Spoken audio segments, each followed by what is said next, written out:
8వ తారీఖు ఆగస్టు 8వ తారీఖు వరలక్ష్మి వ్రతం శ్రావణ మాసం.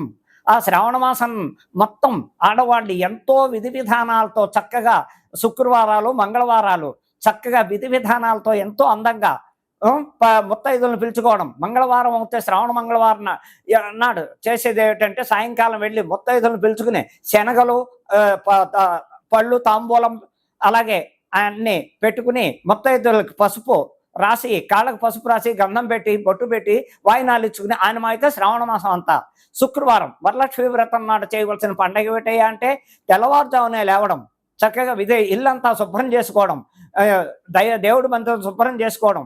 ఆ వేళ విధి విధానంగా ఇంట్లో చేయవలసిన పని ఏమిటయ్యా అంటే కలశ స్థాపన చేసుకోవాలి.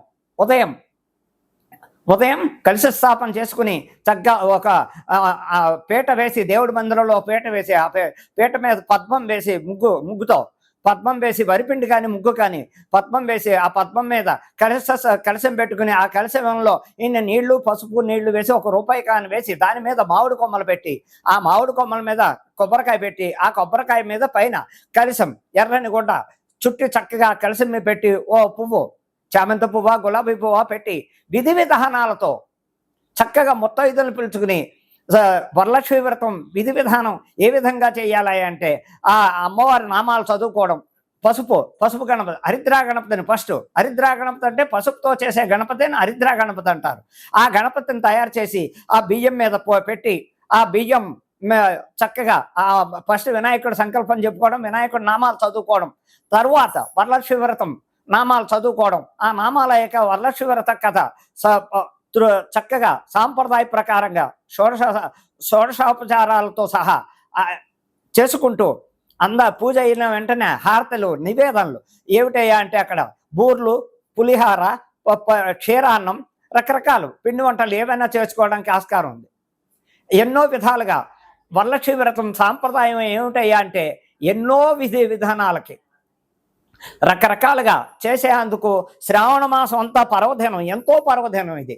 ఈ పర్వదినం అంటే ఏమిటయ్యా అంటే ఎంతో చక్కగా ఎన్నో విధి విధానాలతో ఆడవాళ్ళంతా ఎన్నో రకాలుగా చేసుకుంటూ ముత్తైదులను పిలుచుకొని తాంబూలాలు చక్కగా తయారు చేసి శనగలు ప్రతి పల్లెల్లోనూ పెట్టి స్తోమత ఉన్న వాళ్ళు చీర జాకెట్ పెట్టచ్చు, లేని వాళ్ళు ఒక జాకెట్ పీసు, ఎర్ర జాకెట్ పీసు, పసుపు కుంకుమ గాజులు ఇటువంటివన్నీ పెట్టి చక్కగా ముత్తైదులందరికీ కాళ్ళకి పసుపు రాసి గంధం రాసి బొట్టు పెట్టి వాళ్ళకి ఆ వాయనం ఇచ్చి వాళ్ళ చేత ఆశీర్వచనం తీసుకుని ఇలా చేయడం వల్ల ఎందుకయ్యా శ్రావణ మాసమే ఆడవాళ్ళు ఈ విధి విధానం అంతా ఆడవాళ్ళు దేశవ్యాప్తంగా ఎందుకు చేస్తారయ్యా అంటే దీనికి కారణం పార్వతీదేవి. ఈ పార్వతీదేవి అప్పుడు ఆ మహాతల్లి శ్రావణ శుక్రవారాలు శ్రావణ మంగళవారాలు ఆ మహాతల్లి చేసి ఇప్పుడు ఈ కలియుగం వచ్చాక ఈ తరం వచ్చాక అది కంటిన్యూ అవుతూ ఉంది. ఆ మహాతల్లి ఆ పార్వతీదేవి ఉదయమే లేచి ఇల్లంతా శుభ్రం చేసుకుని ముత్తైదులను అందరినీ పిలిచి చక్కగా వరలక్ష్మి వ్రతం కథ విధి విధానాలు అందరికీ విన్నవించి తర్వాత ఇలాగే పాదాలకి పసుపు రాసి చక్కగా గంధం పెట్టి వాయినాలు శనగల వాయినం ఇచ్చి ఆవిడ భోజనాలు కూడా పెట్టి ఎంతో మంది సత్కరించి ఆ ముత్తైదులు అందరి చేత ఆశీర్వదింది. అదే విధానంగా ఇప్పుడు చేయవలసిన కార్యక్రమం ఏమిటంటే హిందూ ధర్మ సాంప్రదాయ ప్రకారంగా ఈ శ్రావణ మాసం ఆడవాళ్ళ పండగ విపరీతంగా చక్కగా చేసుకుంటారు.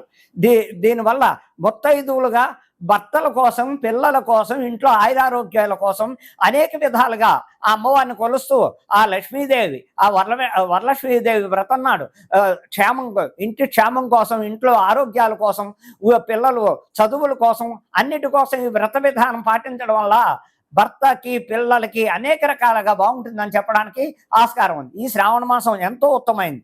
అలాగే రేపు 16వ తారీఖు కృష్ణాష్టమి వస్తోంది. 16వ తారీఖు కృష్ణాష్టమి నాడు మధురలో ఎంతో వైభవంగా చేస్తారు కృష్ణాష్టమి.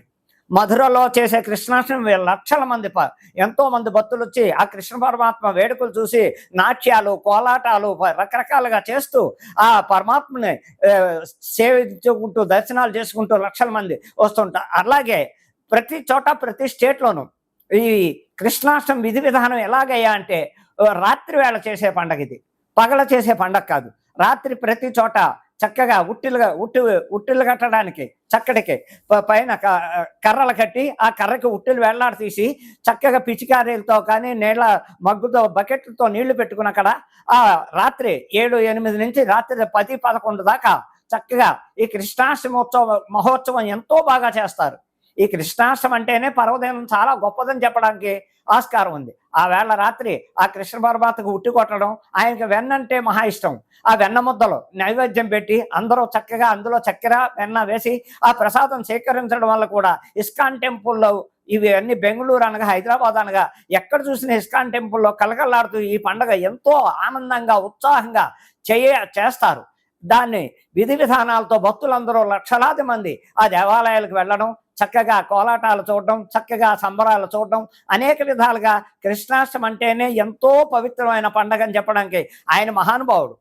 ఆయన్ని ఫస్ట్ అన్నిటికీ కారకుడు, లయకారకుడైన దేనికైనా దశావతారాల్లో ఎత్తిన ఏ అవతారం చూసినా ఆ పరమాత్మ చేసేది ఇంత అంతా కాదు. ఒక్క అవతారం కాదు ఆయనది, ఎన్నో అవతారాలు, దశావతారాలు ఎత్తుతాడు. ఒక్కొక్క యుగంలో ఒక్కొక్క రకంగా ఒక్కొక్క అవతారం ఎత్తి ఆయన ఏ పరిస్థితుల్లో ఎక్కడ ఏది వచ్చినా ఆయన సంహరించడానికి కూడా ఉగ్రనరసింహుడు అవుతాడు. అలాగే రకరకాల విధి విధానాలతో ఏ టైంలో ఎక్కడ ఆపద వచ్చినా ఆపదకు వెళ్ళి వాళ్ళు అనేక రకాల ఇబ్బందులను చూసి, అలాగే సుభద్రాదేవికి ఆయన రక్షాబంధం కట్టి ఎంతో చక్కగా చేస్తాడు. అనేక రకాలుగా ఎన్నో ఈ కృష్ణాష్టమి వేడుకలు చేసుకోవడానికి చాలా మంది భక్తులు, అనేక లక్షల మంది, కోట్ల మంది దేశవ్యాప్తంగా ఈ పండుగ చేసుకుంటారు. ఈ పర్వదినం నాడు చేసేది 16 కృష్ణాష్టమి నాడు చాలా ఉత్తమమైన పండుగని చెప్పడానికి ఆస్కారం ఉంది. అలాగే 9వ తారీఖు రాఖీ పౌర్ణమి. ఈ 9వ తారీఖు రాఖీ పౌర్ణమి వస్తుంది కాబట్టి ఆ వేళ ఎవరయ్యా అంటే అది కూడా శ్రీకృష్ణ పరమాత్మ దగ్గర నుంచే వచ్చింది, పార్వతీదేవి దగ్గర నుంచి. ఇలాగా శ్రీకృష్ణ పరమాత్మ సుభద్రాదేవికి దగ్గరికి వెళ్ళి రాఖీ పౌర్ణమి కట్టించుకుని చక్కగా ఆ చెల్లెలకి తగిన చక్కగా పసుపు, కుంకుమ, చీర, జాకెట్టు, తాంబూలంలో అన్ని పళ్ళు కాయలు ఇచ్చి రక్షాబంధనం కట్టారు. రక్షాబంధనం అంటే దాని అర్థం ఏమిటాయి అంటే అన్నా చెల్లెళ్ళ బంధం, అక్కా తమ్ముళ్ళ బంధం. ఆ బంధం ఎలాంటిదంటే అపురూపమైన బంధం. ఈ ఇంత అంత అని కాదు అక్కడ చెప్పడానికి. ఆ బంధం ఏంటంటే చెల్లికి అన్నగారు అభయహస్తం, అక్క చెల్లి నేను ఉన్నా, నీకు నాకు రక్షాబంధనం కట్టావు కాబట్టి నీకు ఇగో నాకు చేతనైంది కానుక నీకు ఇస్తున్నాను, ఇది తీసుకుని నాకు చక్కటి భోజనం పెట్టి నీకు నేను ఆశీర్వదిస్తున్నాను చెప్పే బంధం. రక్షాబంధనం అంటేనే ఎంతో పవిత్రత. అక్కడ అన్నా చెల్లెళ్ళే కట్టుకోవాలని లేదు, ఫ్రెండ్షిప్లో కూడా చక్కగా ఒక అమ్మాయి వచ్చి అన్నగా భావించి చక్కగా రాఖీ కట్టించుకుని ఆయన తోచింది డబ్బుల రూపాయన అవ్వచ్చు, చక్కగా లేదా బట్టల రూపాయన అవ్వచ్చు, ఆ అమ్మాయికి కానుక ఇస్తారు. అలాగే ఆ అమ్మాయి కూడా అన్నకి స్వీటో ఏదో ఇచ్చి ఆ రక్షాబంధనం కట్టించుకుని ఆశీర్వాదం తీసుకుంటుంది. ఒక అన్నా చెల్లెళ్ళే కట్టుకోవాలని లేదు. ఎక్కడ ఆప్యాయత, అభిమానం, బంధుత్వ బాంధవ్యాలు పెరగాలంటే ఈ రక్షాబంధనం వల్ల ఎంతో ఉపయోగం ఉంది. ఎన్నో రకాల సాంప్రదాయాలు ఉన్నాయి. దానివల్ల ఆప్యాయత, బంధుత్వ బాంధవ్యాలు పెరగడం ఎంతో ఉపయోగపడుతుంది. రాఖీ పండుగ అంటేనే అంత పవిత్రత. ఇంకోటి జంధ్యాల పౌర్ణమి కూడా ఆ రోజే. బ్రాహ్మణులు అన్న వాళ్ళంతా వైష్ణవులు అనగా, వైశ్యాస అనగా, ఎవరైనా చారీలు అనగా ఆ వేళ యజ్ఞోపవీతం, నూతన యజ్ఞోపవీతం వేసుకుని చక్కగా సంకల్పం చెప్పి ఆ యజ్ఞోపేతం వేసుకుంటూ ఆ గాయత్రి మంత్రాన్ని 11 సార్లు స్మరించి పాత యజ్ఞోపేతం ఉండగా కొత్త యజ్ఞోపేతం వేసుకుని ఆ పాత యజ్ఞోపేతం పక్కన పెట్టి రాఖీ పౌర్ణమి అదే జంధ్యాల పౌర్ణమి అంటారు, దాన్నే రాఖీ పౌర్ణమి అంటారు, అన్నా చెల్లెళ్ళ బంధం అంటారు. అనేక రకాలుగా ఆ పౌర్ణమి నాడు ఎన్నో రకాల ఉపయోగాలు ఉంటాయని చెప్పడానికి ఆస్కారం ఉంది. ఇది శ్రావణ మాసంలో చేయవలసిన పండగలు, చక్కగా ఈ పండగలు. అలాగే ఇంకా ఈ 27వ తారీఖు వినాయక చవితి పండుగ కూడా వస్తోంది. ప్రప్రదంగా వినాయకుడు అంటేనే దేశవ్యాప్తంగా వినాయకుని కొనవలన పండగ లేదు, శుభకార్యం లేదు. మొట్టమొదటిసారిగా ఏ శుభకార్యం చేసినా ఏం చేసినా వినాయకుడిని ఆరాధించాకే, చక్కగా హరిద్రాగణపతిని ఆరాధించాకే. వినాయకుడు లేని పండగ కానీ, పెళ్ళిళ్ళు కానీ, ఉపనయనాలు కానీ ఏ శుభకార్యం చేయడానికి ఆస్కారం లేదు. అలాగే వినాయకుడు మొట్టమొదటిగా కొలిచేది వినాయకుడు. అలాగే 27వ తారీఖు వినాయక చవితి పండుగ వస్తోంది ఈ నెల. ఆ వినాయక చవితి నాడు యథావిధిగా పొద్దున్నే తల స్నానాలు చేసి పట్టు వస్త్రాలు కానీ లేకపోతే మామూలు ఉతికిన వస్త్రాలు కానీ ధరించి వినాయకుడు విగ్రహాలు తెచ్చుకుని చక్కగా స్థాపించి ఇళ్లల్లో చేసుకునే వాళ్ళు బయట మందిరాలు, మండపాలు లక్షల రకాలు చేసుకుంటారు. అదే మన ఇళ్లలో చేయవలసిన సాంప్రదాయం మట్టి గణపతి. కలర్ గణపతులు అవి ఇవి తేకూడదు. మట్టి గణపతి ఇంత ఇంత హైట్లో ఉన్న తెచ్చుకోవడం. పొద్దున్నే విధి విధానంగా అన్ని రకాల పత్తుర్లు, పువ్వులు, మారేడు దళాలు, అన్ని రకాల గన్నేరు పత్రులు, రకరకాల పత్రులు అన్ని తీసుకుని పువ్వులు, పళ్ళు, కొబ్బరికాయలు అన్ని దగ్గర పెట్టుకోవడం. అక్కడ మండపం ఏర్పాటు చేసుకోవడం. ఆ మండపం మీద బియ్యం పోయడం, తెల్లని వస్త్రం పరిచి ఆ తెల్లని వస్త్రం మీద బియ్యం పోసి ఆ బియ్యం మీద చక్కగా వినాయకుడిని స్థాపించి పసుపు కుంకుమ బొట్టు పెట్టి ఇంకా సంకల్పం మొదలుపెట్టి హరిద్రా గణపతి చేయాలి. పసుపుతో చేసిన హరిద్రా గణపతి తామలపాకులో పెట్టి ఆ వినాయకుడి దగ్గర పెట్టి ముందు ఆచమనం చేసి సంకల్పం చెప్పుకుని వినాయకుడికి చక్కగా ఆ నామాలన్నీ చదువుకుని 108 నామాలు చదివి వినాయకుడి కథ చెప్పుకుని ఆ కథ చెప్పుకున్నాక అక్షతలు ఇంటిలో పాతి వేసుకుని ఆయనకి నివేదన ఏమిటయ్యా అంటే గరికతో చేసి బెల్లం ముక్క అక్కడ పెట్టి అసలైన ప్రీతి అయింది ఉండ్రాళ్ళు. ఆ ఉండ్రాళ్ళు నివేదన, ఉండ్రాళ్ళని చేసి చక్కగా ఇంటిలో పాది ప్రసాదం లాస్ట్ కథ విన్నాక అన్నీ అయిపోయాక అక్షతలు వేసి ఈ ఇంట్లో అందరూ ఉండ్రాళ్ళు ప్రసాదం తీసుకోవడం. చక్కగా ఎవరైనా మన ఇంటికి బంధువులు వస్తే వాళ్ళకు కూడా ఇంటి పక్క వాళ్ళకి కానీ ఇంట్లో ఉన్న వాళ్ళకి కానీ ఆ ఉండ్రాళ్ళు నివేదన ఆ ప్రసాదం ఇవ్వడం కూడా ఎంతో అవి ఏ విఘ్నాల్లో లేకుండా ఉంటాయి. అలాగే చంద్రుడిని చూడకూడదు. సాయంకాలం నీలాప నిందలు పడతారని సామెత ఉంది.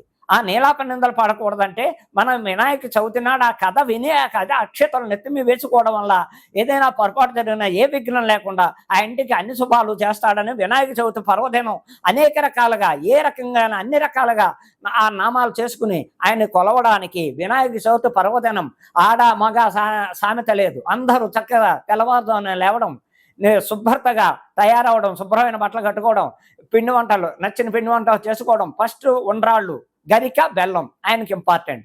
దాంతో ఆయనకి షోడశోపచారాలతో చక్కగా సాంప్రదాయంగా ఆ వినాయక చవితి ఇంటిల్లిపాది చేసుకుని సుఖ సంతోషాలతో ఉండాలని మరీ విన్నపిస్తున్నాను. ఇది మీనరాశి చివర రాశి. ఈ చివర రాశి ద్వాదశ రాశుల్లోకి మీనరాశి లాస్ట్ రాశి. ఈ మీనరాశికి కూడా ఏలినాడు శని మొన్న మార్చి నుంచి స్టార్ట్ అయింది. వీళ్ళకి 2.5 సంవత్సరాలు అయిపోయింది. ఇంకా వీళ్ళు కూడా ఏలినాడు శనిలో ఉన్నారు. గ్రహబాధలు ఉన్నాయి. అందులో వీళ్ళకు కూడా షష్టగ్రహ కూటం పడింది. మార్చి 30ని ఉగాది నాడు షష్టగ్రహ కూటం పడింది. ఈ షష్టగ్రహ కూటం వల్ల కూడా పాపం వాళ్ళు ఇబ్బందులు చాలా. ఓ పక్క ఏలినాడు శని, ఓ పక్క షష్టగ్రహ కూటం, ఇన్ని బాధలు జరుగుతుంటాయి. వ్యక్తిగత జాతకంలో ఏదైనా వీళ్ళకి శుక్ర మహాదశ కానీ, బుధ మహాదశ కానీ, గురు మహాదశ కానీ జరుగుతుంటే కొంచెం ఇబ్బందులు దొరుకుతాయి. కాదు శనే ఉంది, ఏలినాడు శని ఇలాగే షష్టగ్రహ కూటంలో ఇన్ని గ్రహాలు ఆ మీనరాశిలో పడడం వల్ల కొన్ని ఇబ్బందులు ఎదుర్కోక తప్పదు. వాళ్ళు కూడా ఎంతసేపు దైవారాధన. ఎవరిని కొలవాలయ్యా? వాళ్ళు కూడా శనేశ్వరుడు. ప్రతిరోజు ఇంట్లో శనేశ్వరుని ఆరాధించాలి. దశరథ కవచం శని కవచం చదువుకోవడం వల్ల, అలాగే ఆ శనేశ్వరుని ఎంత ఆరాధిస్తే అంత బాగుంటారు.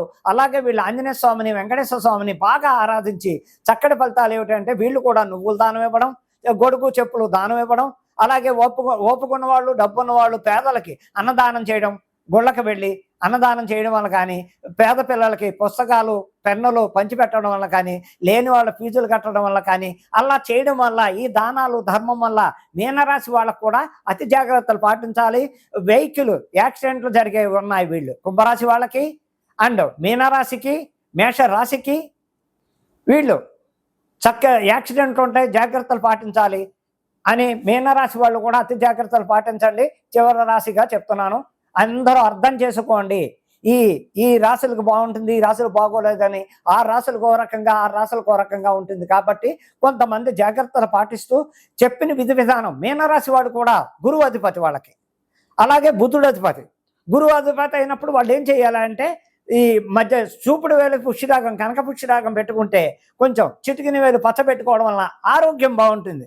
ఈ శని మహాదశలో ఆరోగ్యం బాగుంటుంది. చక్కగా వాళ్ళు కూడా గురువుని బాగా ఆరాధించాలి. గురువారాలు, అలాగే బుధవారాలు వినాయకుడిని ఆరాధిస్తే వీళ్ళ ఆయురారోగ్యాలతో సంతోషంగా ఉద్యోగాల్లో బాగుంటారు, విదేశాల్లో బాగుంటారు. ఎక్కడున్న వీళ్ళకి ఆయురారోగ్యాలతో బాగుంటారని చెప్పి చివరి రాశిగా 12 ద్వాదశ రాశులకి చెప్పడం మార్గం. విధి విధానాలు పాటించండి, అర్థం చేసుకోండి. ఇకపోతే ఇప్పుడు దేశకాల పరిస్థితులు ఎలాగా ఉన్నాయా అంటే దేశంలో అరాచకాలు ఎక్కువైపోయాయి. ప్రపంచవ్యాప్తంగా అరాచకాలు, యాక్సిడెంట్లు, ప్రతిదీ నీటి గండాలు, యాత్రలకు వెళితే యాత్రలకు వెళ్ళిన వాళ్ళు తిరిగి సగం మంది తిరిగి రాకపోవడం, ఎక్కడ చూసినా వరదలు, వర్షాలు విపరీతంగా ఉన్నాయి, సునామీలు ఉన్నాయి, నీటి గండాలు విపరీతంగా ఉన్నాయి. ఈ ఎందుకయ్యా అంటే రాహుకేతుల దోషం పడింది, షష్టగ్రహ కూటం ఎఫెక్ట్ బాగా ప్రపంచవ్యాప్తంగా.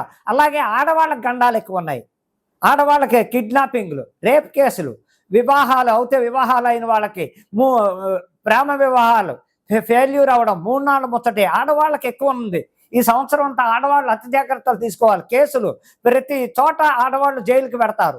ఆడవాళ్ళు జాగ్రత్తలు పాటించడం అంటే దైవారాధన చేసుకోవాలి. ఎవరయ్యా అంటే దుర్గమ్మ వారిని పట్టుకోండి. దుర్గమ్మ వారికి ప్రతి మంగళవారం రాహుకాలంలో దీపాలు పెట్టడం, నిమ్మకాయ టిప్పల్లో చక్కగా అర్చనలు చేయించుకోవడం, ముత్తైదువులు ఉంటే ప్రతి మంగళవారం జాకెట్ పీసో, ముత్తైదు ఓపుకుంటే చీర జాకెట్ పెట్టడం, ఇలా చేసుకోవడం వల్ల కూడా దేశకాల పరిస్థితుల గురించి చెప్తున్నాను. ఇక రాజకీయ పరంగా చూస్తే రాజకీయ పరంగా చాలా అసహ్యంగా ఉంది. ప్రపంచవ్యాప్తంగా భారతదేశం అంతా ఆర్థిక ఇబ్బందుల్లో పడిపోతోంది, పడింది కూడా ఆర్థిక ఇబ్బందుల్లో. ప్రతి చోట ప్రతి స్టేట్లోనూ రాజకీయంగా చూస్తే పరిపాలనా విధానం ఎక్కడా బాగోలేదు. పరిపాలన చేసే విధి విధానాలు ఏ మంత్రి ప్రజలను పట్టించుకోవట్లేదు. ఏ స్టేట్లో చూడండి, ఎక్కడ చూడండి, ఈ రాజకీయ నాయకులు స్వార్థపరులు అయిపోయారు. వాళ్ళు డబ్బు పోగొట్టుకోవడమే, ప్రజా పరిపాలన చేయట్లేదు. ప్రజల దగ్గరికి వెళ్ళి వాళ్ళకి ఇవ్వవలసిన ఫండ్స్ ఇవ్వడం కానీ, వాళ్ళ మంచి చెట్లు కనుక్కోవడం కానీ, ఇళ్లంపడి వెళ్ళి ఎలా ఉంది, కాలనీకి వెళ్ళి ఎలా ఉన్నారు ప్రజలు, ఏ విధంగా ఉన్నారు, ఇల్లు కాలిపోతే ఇల్లు కాలిపోయిన వాళ్ళకి ఇల్లు, లేని వాళ్ళకి ఇల్లు, లేకపోతే ఏదో విధంగా వాళ్ళకి రకరకాల సహాయాలు చేయవలసిన ఫండ్స్ వచ్చినా కూడా వీళ్ళు ఆ ఫండ్స్ని ప్రజలకు ఇవ్వకుండా వాళ్ళే మింగేస్తున్నారు. ఎక్కడ చూసినా ఏ రకంగా చూసినా రాష్ట్ర పరిస్థితి చూస్తే తెలుగు రాష్ట్రాల్లో అస్సలు బాగోలేదు. తెలుగు రాష్ట్రాల్లో, ఆంధ్ర రాష్ట్రంలోనూ చండాలంగా ఉంది పరిపాలన, తెలంగాణలోనూ పరిపాలన బాగోలేదు. ఇకపోతే ఇక్కడ కొంతమంది ముఖ్యమంత్రులు మారడానికి అవకాశం ఉంది. సంవత్సరంలో కొంతమంది ముఖ్యమంత్రులు ఇళ్లకు వెళ్ళేది కనపడుతోంది కొన్ని చోట్ల, కొన్ని స్టేట్లలో. కొంతమంది ముఖ్యమంత్రులు, 2 ముఖ్యమంత్రులు రీడింగ్ మంత్రులకి ప్రాణకాండ ఉంది, వాళ్ళు జాగ్రత్తలు పాటించాలి. అలాగే నరేంద్ర మోడీ గారికి కూడా, ప్రధానమంత్రి అయినటువంటి నరేంద్ర మోడీ గారికి కూడా అనారోగ్యంగా, ఆయనది వృశ్చిక రాశి, అనురాధ నక్షత్రం, రాహు మహాదశలో ఉన్నారు. వారు అయితే ఆయన దైవారాధన కాశీ విశ్వేశ్వరుడికి చాలా చక్కగా చేసుకుంటారు కాబట్టి గ్రహ బాధలు ఉండవు. అలాగే భద్రతా దళం వలన నరేంద్ర మోడీ గారికి ఇబ్బందులు ఉన్నాయి, వారు అతి జాగ్రత్త పాటించాలి. అలాగే ఆంధ్రప్రదేశ్ ముఖ్యమంత్రి చంద్రబాబు నాయుడు గారికి అనారోగ్య రీత్యా ఇబ్బందులు ఉన్నాయి, వారికి కూడా ఈ సంవత్సరం ప్రాణంతో చెలగాటం, ఇబ్బందులు వస్తాయి, వారు కూడా జాగ్రత్తలు పాటించాలి. అందుకని ముఖ్యమంత్రులకి సగం మందికి 2 ముగ్గురు, అలాగే సినిమా ప్రపంచం అంతా అట్టర్ ఫ్లాప్, సినిమా రంగంలో ఉన్న వాళ్ళకి అతి కష్టాలు, సినిమా పెద్ద పెద్ద ప్రొడ్యూసర్లు అప్పులు పాలవడం, ఆత్మహత్యలు చేసుకోవడం, హీరోయిన్స్కి అతి కష్టాలు, ఇంక హీరోయిన్స్ ఉన్నారు అతి కష్టాలు భరించాలి. వీళ్ళకు కూడా దినదినగండం 100 ఏళ్ల ఇష్యూ. సినిమా రంగం కూడా వచ్చే మార్చి వరకు అతి జాగ్రత్తలు పాటించండి. హీరోలకు ఇబ్బందులు ఉన్నాయి, హీరోయిన్లకు ఇబ్బందులు ఉన్నాయి, వారికి కూడా జైలుకి వెళ్ళాడు. ఈ డ్రగ్స్ విషయంలో కానీ వీటిల్లో కానీ ఎందులో అయినా కొంచెం ఇబ్బందులు వస్తూ జైలుకి వెళ్ళడం, జైలు పాలవడం జరుగుతూ ఉంటుంది. అలాగే రాజకీయ నాయకులు కూడా చాలామంది మంత్రులు జైలుకి వెళ్ళడం ఇలాంటివి జరుగుతూ ఉంటాయి. అతి జాగ్రత్తలు పాటిస్తూ దైవారాధన చేసుకుంటూ ఉంటే కూడా దేశకాల పరిస్థితుల్లో చెప్పాలంటే మొట్టమొదటిసారిగా ఆడవాళ్ళందరూ జాగ్రత్త పాటించండి. కిడ్నాపింగ్లు ఉన్నాయి, రేప్ కేసులు ఉన్నాయి, ఇలాగే దొంగతనాల కేసులు ఉంటాయి, వీళ్ళ మీద మర్డర్ కేసులు ఉంటాయి. ఆడవాళ్ళు 80% జైలుకి వెళ్ళేది కాలం ఈ సంవత్సరం అంతా ఎక్కువగా కనపడుతుంది. కాబట్టి ఆడవాళ్ళంతా అర్థం చేసుకుని జాగ్రత్తలు పాటించండి. 3 రోజుల ముచ్చట్లోనే ప్రేమలో పడడం, వివాహాలు 3 ముచ్చట్లలోనే విడాకులు తీసేసుకోవడం, లేకపోతే ఒక ఆడదాన్ని ముగ్గురేసి పెళ్ళైన భర్త, ప్రియుడు, ఇంకొకడు, ఇలాగే పెళ్ళయ్యాక భర్తను చంపించేయడానికి, లేకపోతే ప్రియుడిని చంపించేయడానికి, అనేక రకాల ఆడవాళ్ళ అరాచకాలు ఎక్కువైపోతున్నాయి. అతి జాగ్రత్తలు పాటించండి అమ్మా, మీకోసం, మీ మంచి కోరి చెప్తున్నాను. అర్థం చేసుకుని మా ఆశీర్వచనాలు ఎప్పుడు ఉంటాయని చెప్తున్నాను. అర్థం చేసుకోండి, నన్ను తిట్టుకోకండి, మీ మంచి కోరి చెప్తున్నాను. కోరి కష్టాలు కోరి తెచ్చుకోకండి. మహిళలందరూ అతి జాగ్రత్తలు పాటించండి. మాకు అక్క చెల్లెలతో సమానం, తల్లులతో సమానం అని విన్నవించుకుంటున్నా.